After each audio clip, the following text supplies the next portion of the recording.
Hello mga lalabs, tayo po ay magluto ng sinampalukang manok. Ayan, nilagay ko na po dyan yung mantika, luya, bawang, sibuyas at yung chicken feet. At saka syempre sumunod na po yung patis, nilagyan ko na yung sabaw at saka yung sili po. Ayan, syempre yung sili ko po, tinabi ko yung mas green at inuna ko po yung medyo nahihinog at kailangan lang naman po natin ay pampalasa at pampaanghang.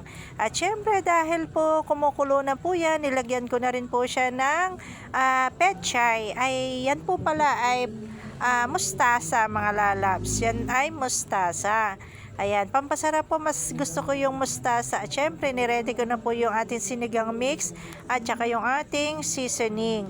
At yan po ay hintayin po nating lumambot at pag nailagay na po nating lahat yan ay wag po nating kakalimutang takpan para po mas madali po yung maluto. At ayan na nga po, nilagay ko na lahat dyan yung mga gulay. Gusto ko kasi mas maraming mustasa. Masarap din po yung mustasa sa sinampalukang manok. Try nyo sa mga gusto po ng mga maraming gulay. At syempre, ayan po, tinakpan ko na yan para po siya ay mas madaling maluto. At nung lumambot-lambot na yung gulay, nilagyan ko na yan ng sinigang mix para po mas maasim. Pwede naman sampalok mga lalabs. Ito po kasi ay mas mabilis na paraan at mas okay pagka ikaw ay talagang nag-aapura mga lalabs para hindi napiga ng piga. Syempre seasoning sa mga gustong maglagay lang po at yun po ay pampalasa sa ating nilulutong ulam. At syempre huwag kalimutang halu-haluin at po nahalo na ang inyong mga ulam ay syempre yan po ay magbabalance ang lambot ng ating gulay at karne. At syempre hintayin nyo lang po na maluto yan mga lalabs. Mga ilang minuto lang at napakabilis lang po maluto ng ating gulay.